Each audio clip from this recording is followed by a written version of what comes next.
ছেলে দুটোর আর কষ্ট করে কাউকে বের করতে হলো না। রিয়াজের কথা কানে যেতেই হাতে গোনা যে কয়েকজন স্টুডেন্ট ওখানে ছিল সবাই একে একে বের হয়ে গেল। শুধু রিয়াদ, রিম, টিহু আর সামিয়া এখনো নিজেদের জায়গায় বসে আছে।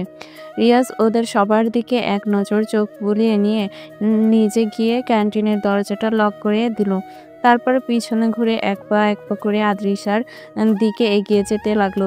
আদ্রিসা বসা থেকে দাঁড়িয়ে রিয়াজের সামনে এসে সোজা হয়ে দাঁড়ালো। রিয়াজ একটা মুচকি হাসি দিয়ে কোনো ভনিতা না করেই বলল, দেখো, ঘুরিয়ে পেঁচিয়ে কথা বলাটা আমার একদমই পছন্দ না। আমি যেটা বলি একদম সরাসরি বলি। সকালবেলা তোমাকে এক নজর দেখেই আমার ভালো লেগে গিয়েছে। তাই তুমি যখন ক্লাসে গিয়েছিলে তখন আমিও তোমার পিছু পিছু তোমার ক্লাসের সামনে গিয়েছিলাম। সেখানে গিয়ে জানতে পারলাম তুমি ইন্টার সেকেন্ড ইয়ারের স্টুডেন্ট। তোমার কিছু ক্লাসমেটদের থেকে এতক্ষণে তোমার ব্যাপারে সব খোঁজ খবর নিয়েছি। আর তোমার ব্যাপারে সবকিছু জেনে আমি ট্রলি তোমার ব্যক্তিত্বের প্রেমে পড়ে গিয়েছি। রিয়াজের কথা শুনে তিহুর মাথা গরম হয়ে গেল। ও অগ্নিদৃষ্টিতে রিয়াজের দিকে তাকিয়ে আছে। আদ্রিসা বুকে হাত গুজে খুব শান্ত স্বরে রিয়াজকে উদ্দেশ্য করে বলল, রিয়েলি? তা খোঁজ খবর নিয়ে আমার ব্যাপারে কি কি জানতে পারলেন একটু শুনি। আদ্রিসার কথার প্রত্যুত্তরে রিয়াজ আবারও হাসলো। তারপর আদ্রিসার দিকে আরেকটু এগিয়ে এসে বলল, শুনলাম তুমি নাকি ভীষণ ভালো স্টুডেন্ট, সব স্যারদের ভীষণ ফেভারিট, খুবই আত্মমর্যাদা সম্পূর্ণ, শান্তশিষ্ট এবং ভদ্র একটা মেয়ে। আর মোস্ট ইম্পর্ট্যান্ট ব্যাপার হলো এই কলেজে আসার পর থেকে তুমি নাকি অনেক প্রপোজ পেয়েছো, কিন্তু একটাও অ্যাকসেপ্ট করনি। তোমার মধ্যে এই ব্যাপারটা আমার সব থেকে বেশি ভালো লেগেছে। কথাটা বলেই রিয়াজ আদ্রিসার চোখে চোখ রাখলো। আদ্রিসা কিছু বলতে যাবে তার আগে ক্যান্টিনের দ্বিতীয় দরজা দিয়ে কেউ একজন ভিতরে ঢুকতে উঁচু স্বরে বলে উঠল, ওরা তোমাকে এত কিছু বলেছে আর এটা বলেনি আদ্রিসা আনাফ আয়াজ জুবরানের ছোট বোন হয়? খুব পরিচিত একটা কণ্ঠস্বর কানে ভেসে আসতেই রিয়াজ সহ বাকিরা সবাই ঘাড় ঘুরিয়ে পিছনে তাকিয়ে দেখলো প্যান্টের পকেটে দু হাত গুজে ধীর পায়ে হেঁটে একটা ছেলে ওদের দিকেই আসছে। ছেলেটার গায়ে হোয়াইট কালারের পাঞ্জাবি আর পরনে হোয়াইট কালারের প্যান্ট। ছেলেটা পাঞ্জাবির উপরে ব্ল্যাক কালারের একটা ডিজাইনার কোটি পরে আছে। ডান হাতে চওড়া ব্ল্যাক ব্লেডের একটা ওয়াচ পরে আছে।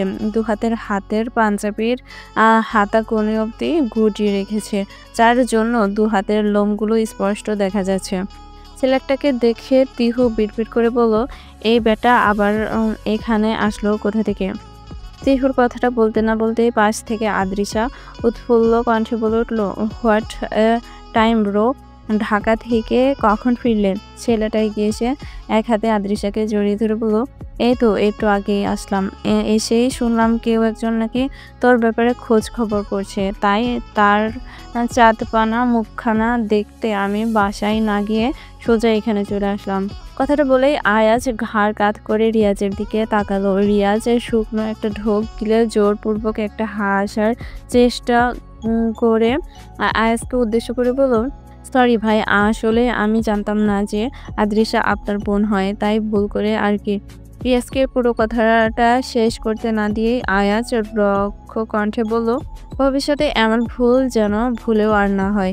রিয়াজ শুধু আমার বোন না, যদি কখনো এই কলেজের কোনো মেয়ের সাথে অশুভতা করার চেষ্টা করেছো তাহলে সেদিন এই কলেজে তোমার শেষ দিন হবে। বোঝাতে পেরেছি? ছেলেটা মাথা নিচু করে অতি নমনীয় স্বরে বলল, জি ভাই। গুড, এবার তুমি এখান থেকে আসতে পারো। আয়াজের কথা শেষ হতেই ছেলেটা মাথা নিচু করে ওখান থেকে বের হয়ে গেল। ওর সাথে সাথে বাকি দুজনও বাইরে বের হয়ে গেল। আয়াজ এখনো আদ্রিসাকে এক হাত দিয়ে জড়িয়ে রেখে দাঁড়িয়ে আছে।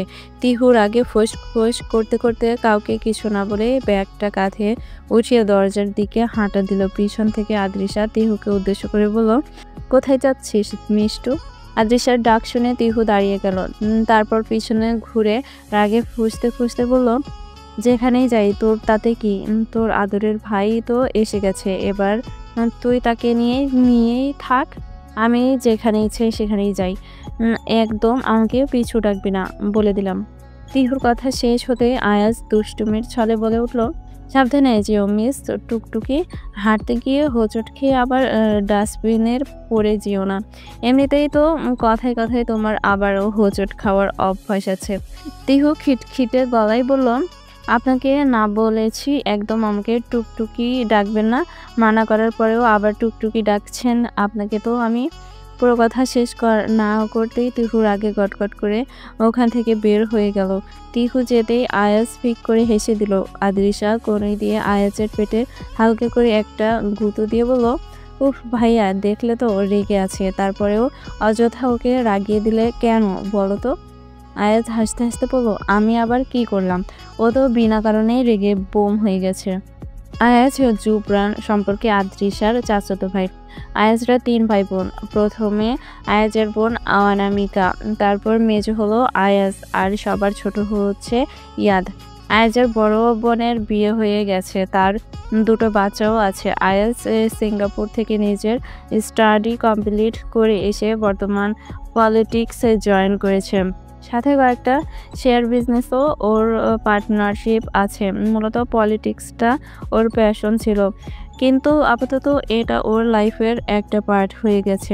আয়াজের সবচেয়ে স্পেশাল গুণ হলো ও অচেনা মানুষদের সাথে ভীষণ অমায়িক হয়ে কথা বলতে পারে, যার জন্য খুব সহজে মানুষ ওকে ভালোবেসে ফেলে। ইয়াদ ইন্টার সেকেন্ড ইয়ারের স্টুডেন্ট, স্বভাবত একটু ছটফটে টাইপের, কিন্তু আয়াজকে জমের মতো ভয় পায়। এই পৃথিবীতে ওর একমাত্র আতঙ্ক হচ্ছে ওর বড় ভাই আয়াজ জুবরান। আদ্রিসা আয়াজের ছোট চাচুর মেয়ে। ওরা 2 বোন। আদ্রিসা বড় আর ওর ছোট বোনের নাম আরিশা। আরিশা ক্লাস 9-এ পড়ে। ও ওর মা বাবার সাথে ওদের দাদু বাড়িতে থাকে। আদ্রিসাও সেখান থেকেই নিজের মাধ্যমিকটা কমপ্লিট করেছে, কিন্তু সেখানে কাছাকাছি কোনো কলেজ না থাকায় আয়াজ ওকে নিজেদের বাসায় নিয়ে এসেছে। ইয়াদের সাথে একত্রে দুজনকে এই কলেজে ভর্তি করিয়ে দিয়েছে। এখানে এসেই আদ্রিসার প্রথম সামিয়ার সাথে আলাপ হয়। ধীরে ধীরে ইয়াদ, সামিয়া আর আদ্রিসার মধ্যে ভালো একটা ফ্রেন্ডশিপ গড়ে ওঠে।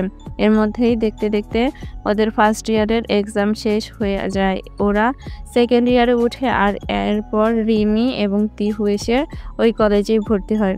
অবশ্য ওরা এর আগে থেকেই সবাই একে অপরের পূর্ব পরিচিত। আয়াজের দাদু ভাই এবং তুর্যের দাদু ভাই অনেক আগে থেকে একে অপরের শত্রু ছিলেন। ওনারা দুজনে পলিটিক্স করতেন। পলিটিক্সের দিক থেকে ওনাদের মধ্যে সারাক্ষণ ঝগড়া ঝামেলা লেগেই থাকতো।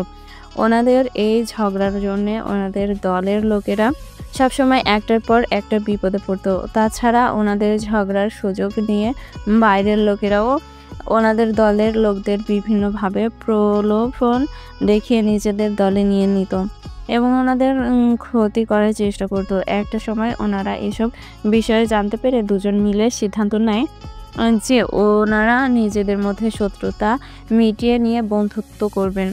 আগেরকার সময়ে একটা প্রচলন ছিল, তখনকার মানুষ বন্ধুত্বকে মজবুত এবং বিশ্বাসী করার জন্য নিজেদের মধ্যে আত্মীয়তা করতেন।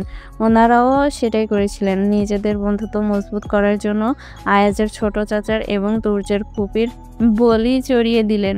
মানে বেশ ধুমধাম করে আয়াজের ছোট চাচা আর তুর্যের ছোট ফুপির বিয়ে দিয়েছিলেন, যাদের সন্তান হচ্ছে আদ্রিসা এবং আরিশা।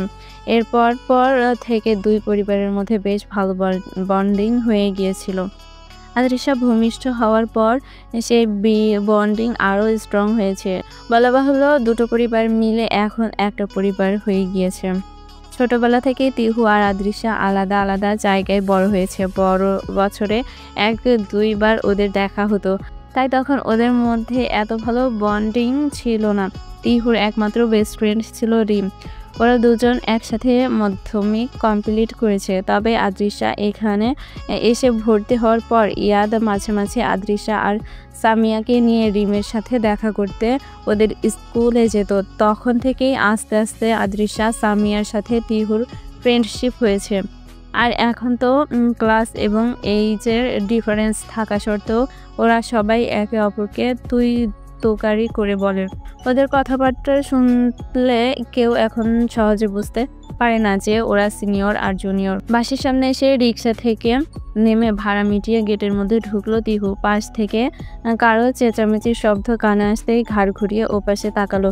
তাকিয়ে দেখলো ওদের পাশের ফ্ল্যাটের একটা মেয়ে সিকিউরিটি গার্ডকে চিল্লিয়ে কিছু একটা বলছে। আর সিকিউরিটি গার্ড লোকটা অনুনয় করে মেয়েটাকে কিছু একটা বোঝানোর চেষ্টা করছে। তিহু ব্যাপারটা আরেকটু ভালোভাবে বোঝার জন্যে ওদের দিকে এগিয়ে যাওয়ার জন্য পা বাড়ালো। যেতে যেতে শুনতে পেলো মেয়েটা সিকিউরিটি গার্ড লোকটাকে শাসানোর স্বরে বলল, ভালোই ভালোই বলুন এই জ্যাকেটটা কোথা থেকে চুরি করেছেন, না হলে কিন্তু আপনাকে পুলিশ দিয়ে ধরিয়ে দিব বলে দিলাম। মেয়েটার কথা শেষ হতেই লোকটা ভীতু স্বরে বলল, বিশ্বাস করুন ম্যাডাম, ওটা আমি চুরি করিনি, ওটা গতকাল রাতে আমাকে পুরো কথাটা শেষ করার আগেই তিহু গিয়ে লোকটার সামনে দাঁড়ালো। তারপর এক নজর মেয়েটার দিকে তাকিয়ে চাচাকে উদ্দেশ্য করে বলল, কি হয়েছে চাচা, তুমি এত ঘাবড়ে আছো কেন?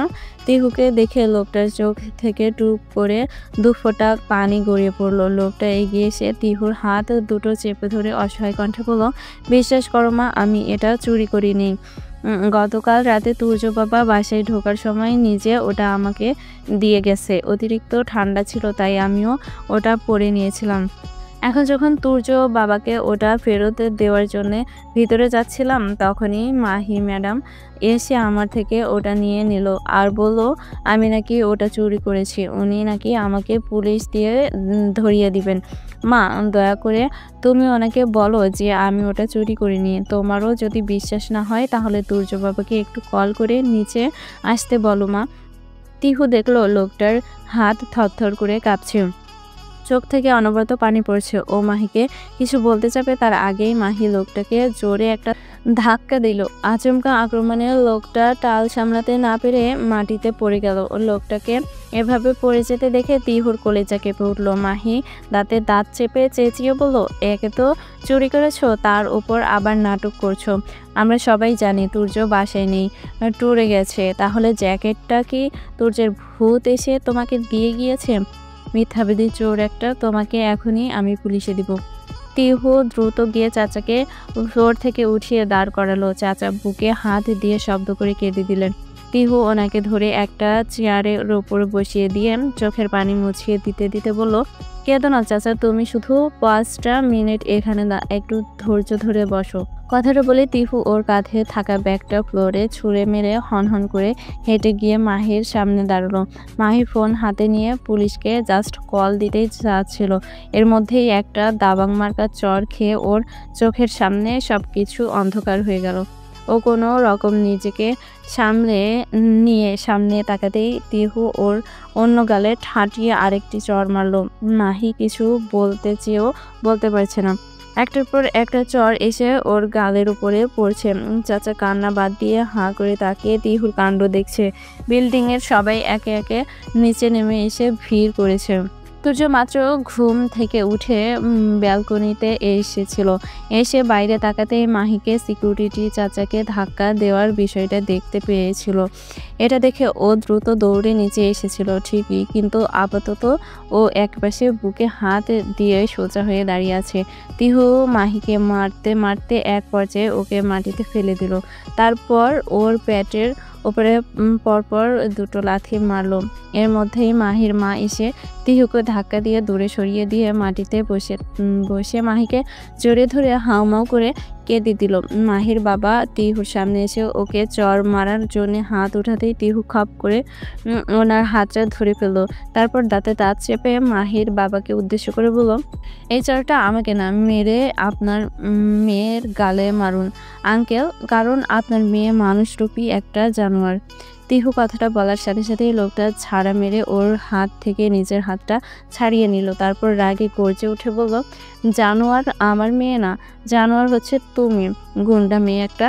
তোমার সাহস হলো কিভাবে আমার মেয়ের গায়ে হাত দেওয়ার? তোমাকে তো আমি ছাড়বো না, তোমার 14 গোষ্ঠীর শুদ্ধ সবাইকে আমি জেলের ভাত খাওয়াবো। তুমি জানো না আমি কে? লোকটা এই কথা বলার সাথে সাথেই তুর্য ফিক করে হেসে দিল।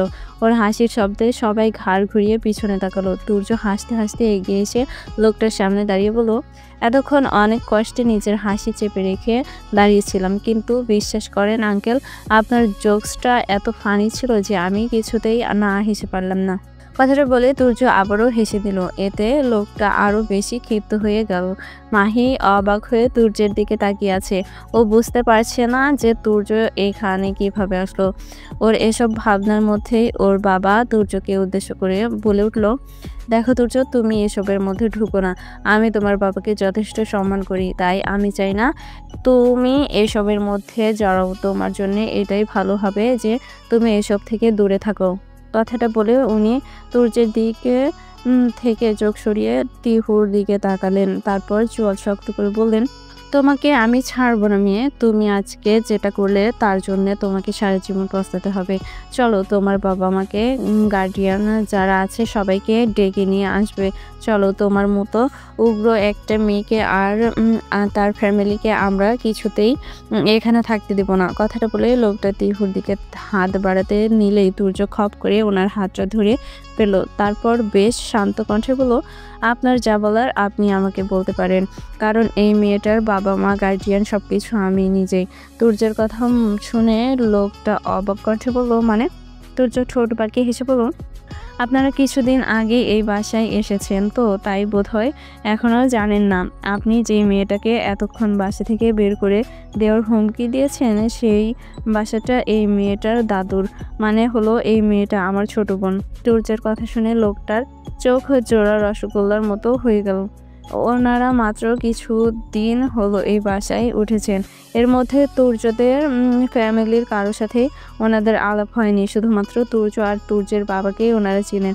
লোকটার অবাকের রেশ কেটে উঠতে না উঠতেই তুর্য ওনার হাতটাকে শক্ত করে চেপে ধরলো। তারপর শক্ত কণ্ঠে বলল, পরের বার থেকে নিজের হাতটাকে সংযত রাখবেন, না হলে আমি ভুলে যাব যে আপনি আমার গুরুজন।